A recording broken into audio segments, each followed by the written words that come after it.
dedicated to Eastern and Southern Kentucky. This is WYMT Mountain News This Morning.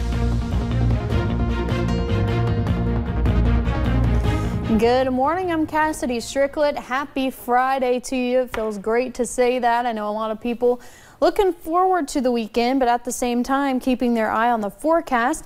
Let's go ahead and head on over to Brandon Robinson so he can go ahead and tell us what we can expect today as we head out the door. A long weekend for a lot of folks there as a holiday on Monday, Martin Luther King Jr. Day, and we're going to continue to see out the door this morning as you had your last day of work and school for the week. Looked like some fog rather. I'll get my words together in a second. Let's go over to the cameras and take a look at UVA-wise first, and you can see the fog really building in there. Less than a mile of visibility over into parts of southwest Virginia this morning, including the sensor at Lonesome Pine Airport over in Wise. McKee also fogged over this morning, so again, be careful if you're traveling across the region early.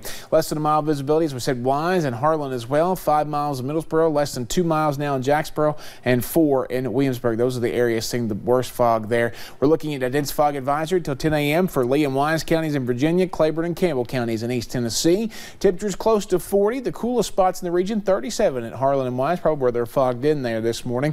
Forecast for later today, 42 under mostly cloudy skies. Not a whole lot of movement with temperatures. And again tonight, not a whole lot of movement as we see those rain chances pick back up late ahead of that system that's going to affect us this weekend. We'll talk more about that coming up here in just a few minutes. Cass? All right, we'll be sure to check back in with you. Thank you, Brandon. Well, officials in the Jamie Kloss case have not said what will happen with the $50,000 reward offered for information leading to her rescue. Jamie's parents were killed and she was abducted on October 15th near Barron, Wisconsin. Kristen Kasinkas found Kloss, but she says Jamie should get the money because she, quote, got herself out. 21-year-old Jake Patterson has been charged with 2 counts of intentional homicide and a count of kidnapping and armed burglary in connection with the case. A lawyer for the man accused in a Thanksgiving night shooting at an Alabama mall says the suspect fired his gun in self-defense. 20-year-old Aaron Brown is accused of shooting an 18-year-old man multiple times at the Galleria Mall near Birmingham. Witnesses and Brown's lawyer said at a court hearing yesterday that Brown only opened fire after the victim punched and slapped him. Yesterday's hearing also brought up new information about the man killed and mistakenly identified as the mall gunman by Hoover Police. In political news this morning, BuzzFeed is reporting that sources have said President Trump directed his former attorney Michael Cohen to lie to Congress. The news site says the information came from 2 federal law enforcement officials.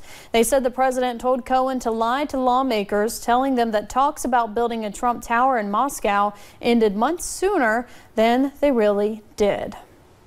The historically long shutdown is creating a remarkable back and forth between the President of the United States and the Speaker of the House. CBS's Mark Liverman has the latest on the partial government shutdown, now on day 28. A day after House Speaker Nancy Pelosi threatened to derail the State of the Union, President Trump came back with his own power play, postponing her visit to U.S. troops abroad. The President's decision to disclose a trip that a speaker is making to a war zone was completely and utterly irresponsible. Democratic Congressman Adam Schiff was part of the delegation making the trip to Afghanistan and Brussels. As they were leaving, news came that President Trump denied them the military plane they needed. The back and forth deal that Speaker Pelosi began really doesn't help anything at all. In a letter to the Speaker, the president argued the trip is a public relations event. It would be better if you were in Washington negotiating with me to end the shutdown. I think the actions of the president were petty. The move comes less than a month after President Trump made his own overseas visit to U.S. troops. So whatever it takes. I mean, we're going to have a wall. We're going to have safety. Neither side has showed any readiness to compromise over border wall funding to end the partial government shutdown. The stalemate is tough to hear for the 800,000 federal employees not getting paid. It's really, really scary to be in a position that you shouldn't have to be in. Many have started relying on local food banks as they struggle to pay the bills. This right here means a lot because, I mean, not a lot of people are thinking how hard it's affecting us until they're like, you know what, we don't know how long this is going to be. Last night, the White House canceled its delegation's trip to the World Economic Forum in Davos, Switzerland. Mark Liverman, CBS News. Vice President Mike Pence and senior White House advisor Jared Kushner met with Senate Majority Leader Mitch McConnell last night on Capitol Hill.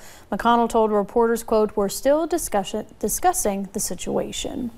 Meanwhile, Senate Republicans are on their retreat to set their agenda for 2019. And they made the short trip from the Capitol to the Washington Nationals ballpark at 9 yesterday morning. Organizers say they discussed the shutdown and paths forward, but focused more on the issues they'll tackle after the historic feud is resolved, including fixing roads and bridges, tackling the opioid crisis, and rolling back regulations. I think that we become consistent in our viewpoint and vocal in our viewpoint that government shouldn't spend money we don't have. And really, frankly, Republicans haven't done as good a job as I would have liked to have seen. The deficit is now about $800 billion this year, and that was with Republicans in charge of all three branches. We also made multiple interview requests to Senator Mitch McConnell, but so far he has not made time to talk to our Washington, D.C. bureau about the retreat and Republican agenda. Well, the Trump administration does not know how many children have been separated from their families at the southern border. That's according to a new report from the Inspector General of the Department of Health and Human Services.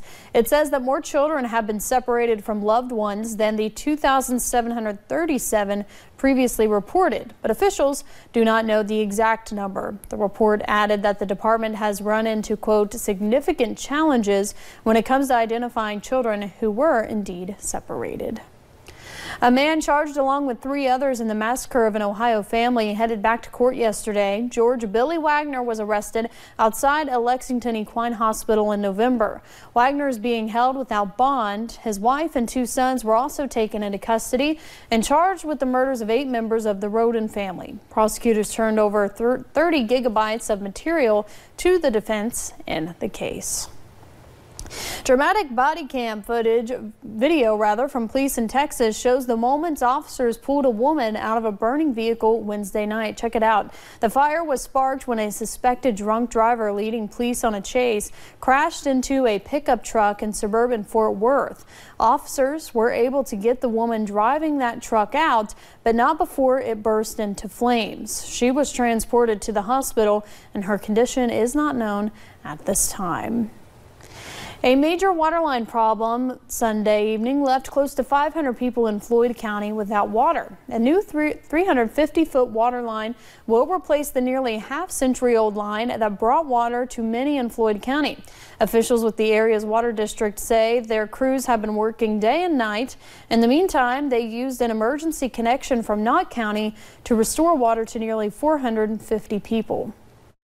And when he gets it back through to the other side, we will start putting it together, even if it takes all night. Once the pipe gets across the creek, we'll work as long as it takes to get it back together. In the meantime, the Wayland Fire Department is giving out water to those in need. They open their doors around noon.